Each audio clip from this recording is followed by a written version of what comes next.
Assalamualaikum warahmatullahi wabarakatuh. Salam sejahtera untuk kita semua. Selamat datang kembali di kelas kimia. Hari ini kita akan membahas mengenai gas mulia, yaitu materi kimia kelas 12 semester ganjil tahun ajaran 2022-2023 bersama saya Yeni Handayani. Tujuan pembelajaran yang ingin dicapai setelah kita mempelajari materi ini, yang pertama adalah mampu membandingkan kelimpahan unsur-unsur gas mulia, yang kedua membandingkan kecenderungan sifat fisis dan kimia unsur-unsur gas mulia, yang ketiga menginterpretasikan keterkaitan sifat fisis dan kimia gas mulia, yang kelima menganalisis pemanfaatan dan kegunaan unsur-unsur gas mulia. Oke. Gas mulia di dalam sistem periodik unsur terdapat pada golongan 8A atau disebut juga golongan 0. Gas mulia terdiri dari unsur-unsur helium, neon, argon, kripton, xenon, dan radon. Kenapa disebut golongan 0? Karena hampir semua gas mulia ini merupakan unsur yang tidak reaktif atau stabil, atau dikatakan juga susah untuk bereaksi. Jika kita lihat, gas mulia ini di dalam SPU terletak pada posisi yang paling ujung kanan.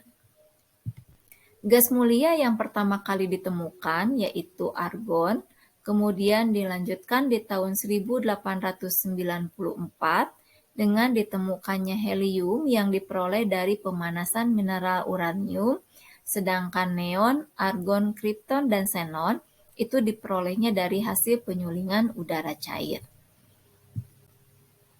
Selain radon, gas mulia di udara pada umumnya ditemukan dalam bentuk atom tunggal. Di antara gas mulia lainnya, argon ini merupakan gas mulia yang paling banyak terdapat di udara. Secara umum, gas mulia ini adalah unsur yang sangat stabil. Kestabilannya ini dikarenakan konfigurasinya memenuhi kaidah oktet atau memenuhi kaidah duplet yang memiliki elektron valensi 6 atau elektron valensi 2 di subkulit es. Nah, di sini semua elektronnya berpasangan sehingga tidak memungkinkan untuk membentuk ikatan kovalen dengan atom lain. Selain itu, energi ionisasi unsur-unsur gas mulia ini relatif lebih tinggi, paling tinggi dibandingkan dengan unsur-unsur yang seperiodenya. Hal ini menunjukkan bahwa unsur-unsur gas mulia ini sukar untuk membentuk ion positif, artinya sukar untuk berikatan dengan unsur lain secara ioni. Begitu juga dengan afinitas elektronnya.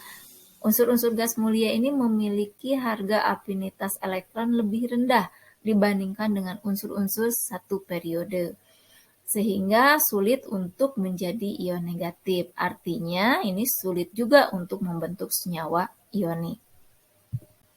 Jika kita lihat keteraturan sifat-sifat gas mulia dalam satu golongan dari atas ke bawah memiliki jari-jari atom yang semakin besar. Hal ini menyebabkan semakin ke bawah itu semakin mudah membentuk dipol sesaat. Artinya ikatan atau gaya van der Waals-nya akan semakin besar. Sehingga mengakibatkan titik leleh dan titik leburnya semakin ke bawah itu akan menjadi semakin besar. Tapi energi ionisasinya dalam satu golongan dari atas ke bawah ini cenderung semakin berkurang. Berdasarkan penelitian dari Niels Bartlett, di sana ditemukan bahwa gas oksigen bisa bereaksi dengan senyawa heksafluoroplatinat sehingga membentuk zat padat oksigenil heksafluoroplatinat. Ternyata dari pengamatan selanjutnya, energi ionisasi molekul oksigen itu sedikit lebih tinggi dibandingkan dengan energi ionisasi xenon. Sehingga mendorong penelitian lebih lanjut apakah xenon bisa bereaksi dengan heksafluoroplatinat sehingga di sini membantahkan bahwa unsur-unsur gas mulia itu semuanya bersifat stabil. Ternyata dengan kondisi tertentu itu bisa bereaksi membentuk senyawaan dari xenon.